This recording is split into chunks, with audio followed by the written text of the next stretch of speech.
हाँ बता दीजिए। नहीं जो बोले वो बीच में हो जाए ना, बाकी साइड होने के बोलूं तो मैं कर दो फिर आप कर दो। अरे एक बार मान साहब बोल लगा, एक मिनट फिर मैं बोल बुलवा दो। अध्यक्ष भारतीय किसान यूनियन हरियाणा। आज हरियाणा के संयुक्त किसान मोर्चा की तरफ से जो पंचकुला 72 घंटे से जो महापड़ाव चल रहा है, और हमारा प्रतिनिधिमंडल सभी संगठनों से सर मोर्चा की तरफ से माननीय गवर्नर साहब को मिले। उनको मजदूरों की तरफ से, किसानों की तरफ से ज्ञापन सौंपा गया और गवर्नर साहब ने बहुत अच्छा समय देकर एक एक पॉइंट पर चर्चा की और उन्होंने उसको पूरा करवाने का खुले मन से आश्वासन दिया, आश्वस्त किया पूरे हमारे प्रतिनिधि मंडल को, और उन्होंने कहा सरकार के पास भेज करके आपकी डिमांडों को इनको मनवाया जाएगा। मुख्य डिमांड आपके क्या है और मुख्य रणनीति क्या है? अगर आज मुख्य हमारा एजेंडा है कि एमएसपी में खरीद गारंटी का कानून देश में बनना चाहिए, और जो लखीमपुरी का कांड हुआ था जिसमें पत्रकारों सहित किसानों को कुचला गया था, अजय टैनी के खिलाफ बर्खास्त करके और उसको जेल में भेजा जाए, किसानों को रिहा किया जाए और किसानों को रिहा कर दिया जाए। दूसरा ये पराली का और बिजली का बिल है, कर्ज मुक्ति की बात है, बहुत सारे हमारे मुद्दे हैं। और आगामी रणनीति हमारी फिर 11 दिसंबर को हिसार के अंदर बैठक होगी और उस तक हम सरकार का इंतजार भी करेंगे कि सरकार उसमें क्या किया, बात की नहीं की। फिर आगामी हमारा सारे नेता साहिबान उसमें आगामी रणनीति का फैसला हिसार में होगी जी। आज का धरना खत्म। हाँ बिल्कुल अभी अब डिस्कस करेंगे। एक मिनट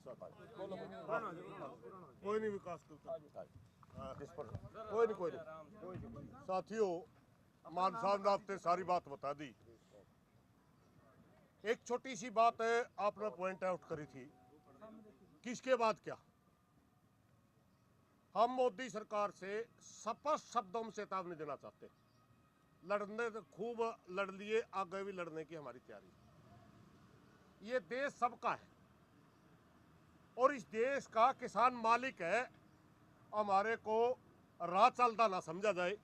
13 महीने हम किसान आंदोलन पर लड़ रहे, 15 ज्ञापन लगभग हमने 2 साल में दे लिए, अब 3 दिन से फिर बैठे हैं।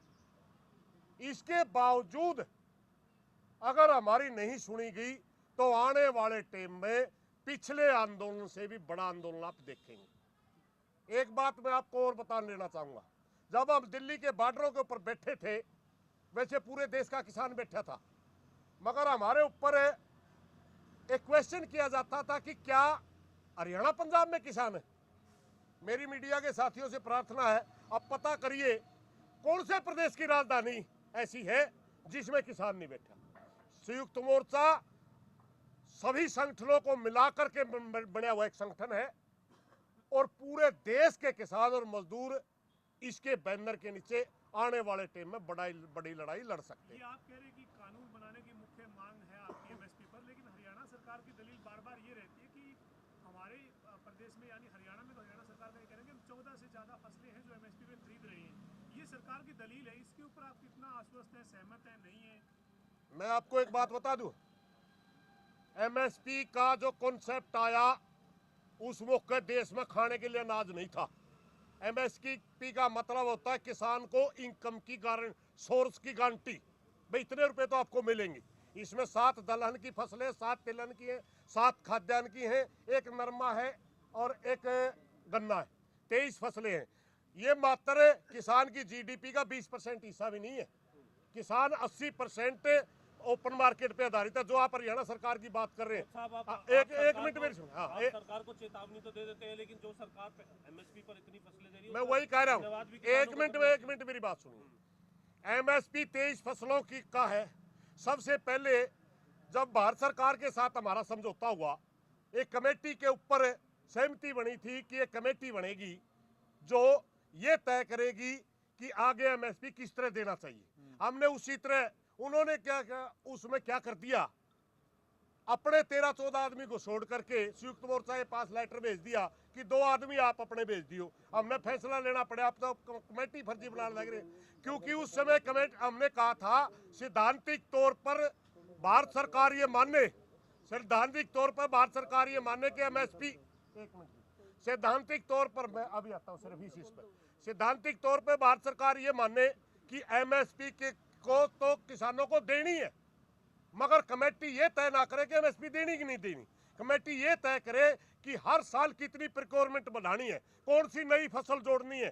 तो मसाले हमें कहाँ एमएसपी मिलता है, फड़का कहाँ से एमएसपी मिलता है, सब्जी का कहाँ एमएसपी मिलता है, दूध का कहाँ एमएसपी मिलता है, मीट का कहाँ एमएसपी मिलता है, ऊन का कहाँ एमएसपी मिलता है, शहद का कहाँ एमएसपी मिलता है, मसाले का कहाँ एमएसपी मिलता है, लकड़ी का कहाँ एमएसपी है। 80% फसलें हैं।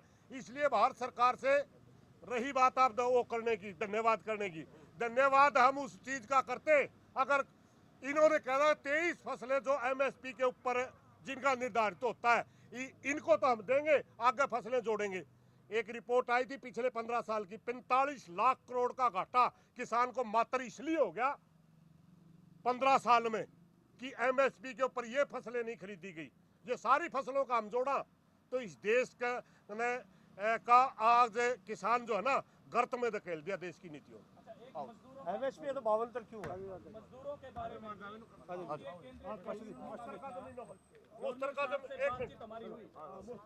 खासकर जो है न्यूनतम वेतन हरियाणा में रिवाइज नहीं किया गया है। 2017 से 5 साल बाद रिवाइज होना था। भाई ऐसे ना करें, बोलने वाला व्यक्ति मैं विकास सर, भारतीय किसान संघ समिति का प्रदेश अध्यक्ष। आज जो हमारा प्रतिनिधि मंडल मिला है गवर्नर से, हमने एक बात और गवर्नर साहब के सामने रखी है कि आंदोलन करना हमारा संवैधानिक अधिकार है। जिस प्रकार से चंडीगढ़ से आने से प्रशासन हमें रोक रहा है, जिस प्रकार से लीगल नोटिस हमें भेज रहा है, आगे से इस प्रकार की कार्रवाई प्रशासन हमारे ऊपर न करे।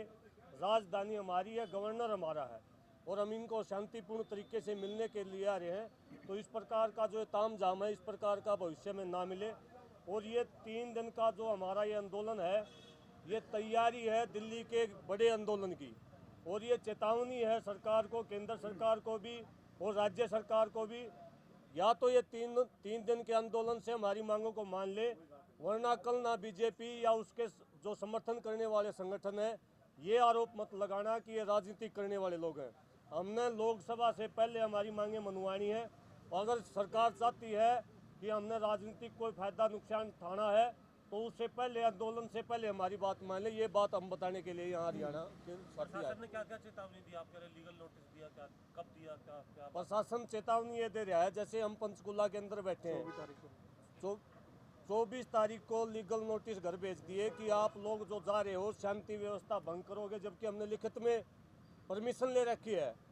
मेरे नाम से नोटिस मेरे घर पर जावा है, और बहुत सारे किसानों को घर पर सूते उठा लिया जाओ रात को ही। ये क्या, हम आतंकवादी थोड़े हैं? इस देश के निर्माता हैं, इस देश के मालिक हैं। इस प्रकार की कानून व्यवस्था किस लिए है? हमारी सुरक्षा के लिए पुलिस ने कि हमें डराने के लिए है। जिस प्रकार से सरकार पुलिस का उपयोग किसानों और मजदूरों को डराने के लिए कर रही है, ये देश की स्वतंत्रता के लिए और लोकतंत्र के लिए भी एक खतरनाक चीज़ है। मैं चौधरी जोगेंद्र घासीराम नारायण, प्रदेश अध्यक्ष भारतीय किसान यूनियन हरियाणा। आज हम संयुक्त किसान मोर्चा के पूरे राष्ट्रीय लेवल के आह्वान पर अपने राज्य की राजधानी के अंदर राज्यपाल को ज्ञापन देने के लिए आए, और हमने आज यहाँ जो हमारी पेंडिंग मुद्दे राष्ट्रीय स्तर के थे वो भी रखे हैं, और जो हरियाणा स्तर की मुद्दे थे उन पर भी चर्चा की है। और जो हमारे मुख्यमंत्रियों के द्वारा आश्वासन दिया गया था, जो 150 किसान शहीद परिवार थे, उनमें से हमारे बहुत सारे किसानों को 5-5 लाख रुपए का मुआवजा नहीं मिला। और जो मुश्तरका मालकाना ज़मीन है हमारी, उस पर मुख्यमंत्री के द्वारा कहा गया था कि जब हम आने वाले समय में विधानसभा के अंदर, हमारी पीछे जो मीटिंग हुई थी कि 3 महीने के बाद आपको इसमें पाइपलाइन के अंदर काम चला हुआ, उस पर आज तक भी कोई कार्रवाई 3 विधानसभा द्वारा बैठ चुके हैं सेशन। उनमें किसी भी मुश्तरका मालकाना ज़मीन का जो किसानों का हक है उससे किसानों को छीना जा रहा है, सरकारीकरण ज़मीन का किया जा रहा है। हमने मुख्यमंत्री के, राज्यपाल के माध्यम से मुख्यमंत्री तक अपनी ये बात पहुंचाई है। जी देखिए, मैं 1 मिनट, अरे